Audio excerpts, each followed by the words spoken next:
How to block no caller ID calls on iPhone. To get started, first of all go ahead and open up the Settings application on your phone.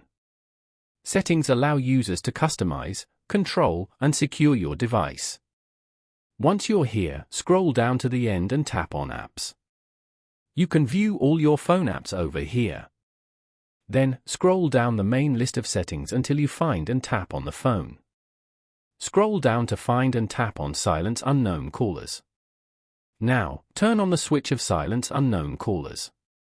This feature is designed to automatically filter out calls from numbers that are not in your contacts.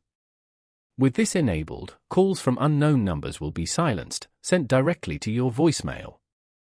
Following these steps, you can easily block no caller ID calls on an iPhone. Thank you for watching. Please leave a like if this tutorial helped you, or leave a comment below if you have any questions related to the video.